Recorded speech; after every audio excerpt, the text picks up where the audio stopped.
Assalamualaikum warahmatullahi wabarakatuh.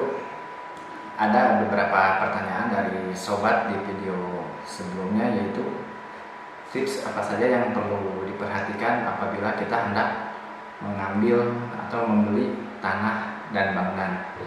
Bersama saya Kang Mo, di sini kita akan membahas tentang tips yang harus diperhatikan apabila kita hendak membeli tanah dan bangunan.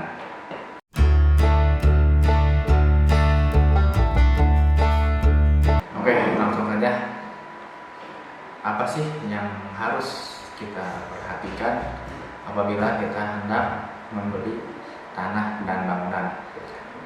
Langsung datang ke PPAT kah, atau langsung membayar transaksi kah, atau dan lain sebagainya? Karena banyak juga kasus di lapangan, terkadang kita sudah membeli tanah dan bangunan, tetapi pada aktualnya pas kita transaksi jual beli tanah tersebut tidak langsung melakukan peralihan hak atau peralihan nama dari surat-surat tanah tersebut. Maka di kemudian hari kita akan mengalami kesusahan untuk mencari si penjual tersebut, dikarenakan di PPAT pasti dimintakan berkas-berkas dari pihak penjual, serta harus dihadirkan pihak penjualnya untuk melakukan akad jual beli atau tanda tangan AJB-nya.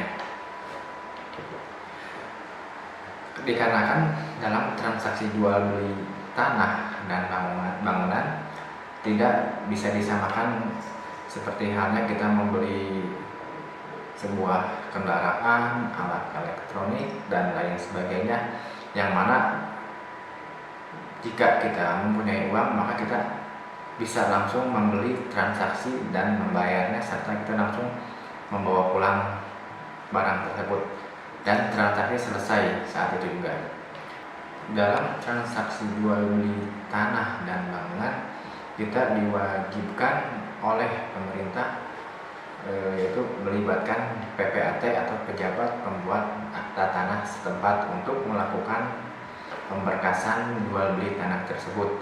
Jadi tidak bisa kita jual beli tanah hanya memakai atau menggunakan kwitansi yang kita tulis antara pihak penjual dan pihak pembeli.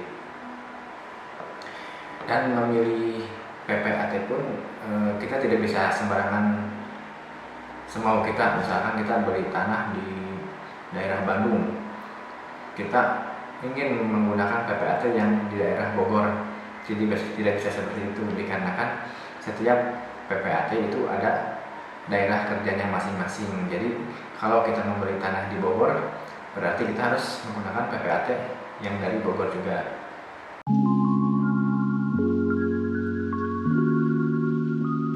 Setelah sobat cocok dengan objek tanah yang akan dibeli oleh sobat, tahapan pertama adalah memastikan surat tanah tersebut sudah sertifikat atau belum, dan kalau sudah sertifikat sudah hak milik atau belum, dikarenakan perbedaan jenis surat maka akan mempengaruhi juga ke biaya yang akan dikeluarkan oleh pihak penjual dan pihak pembeli untuk melakukan peralihan nama dari surat tersebut. Yang kedua itu cek status pemilik. Maksudnya cek status pemilik yang tertulis di nama sertifikat, benarkah nama tersebut sesuai dengan KTP pihak penjual. Apabila tidak sesuai, maka kita wajib menelusuri status tanah tersebut. Maksudnya sudah meninggalkah nama pemilik dari sertifikat tersebut atau masih hidup. Nah, jikalau sudah meninggal maka ada proses lainnya, yaitu proses balik nama waris terlebih dahulu ke para ahli waris. Maka otomatis akan ada perbedaan juga dari biaya yang akan dikeluarkan. Yang ketiga yaitu pastikan keaslian bukti kepemilikan tanah. Untuk tahapan ini ada dua cara agar kita bisa mengetahui keabsahan dari surat tanah tersebut. Yang pertama yaitu kita bisa menggunakan jasa PPAT untuk mengecek keaslian dari surat tanah tersebut.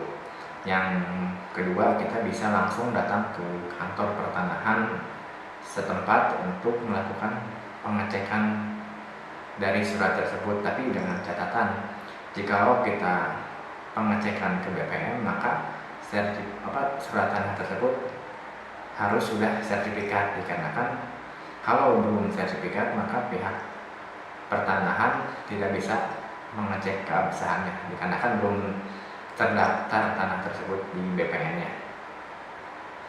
Terus yang keempat adalah datang ke kantor notaris atau PPAT. Para pihak mendatangi PPAT untuk melakukan proses peralihan hak dari objek tanah yang akan dibeli. Jadi pihak penjual dan pihak pembeli wajib datang ke kantor PPAT untuk melakukan akad transaksi, yaitu pembuatan akta jual beli. Nah, setelah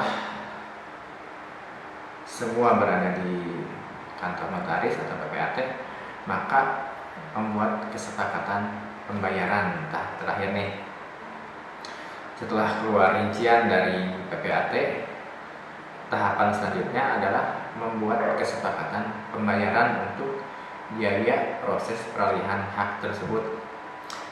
Walaupun memang sudah ditentukan kewajiban penjual, kewajiban pembeli, dan lain sebagainya, tetapi pada aktualnya itu tergantung dari kesepakatan antara pihak penjual dan pihak pembeli. Mungkin itu saja yang bisa saya sampaikan dari tips-tips untuk membeli tanah dan bangunan.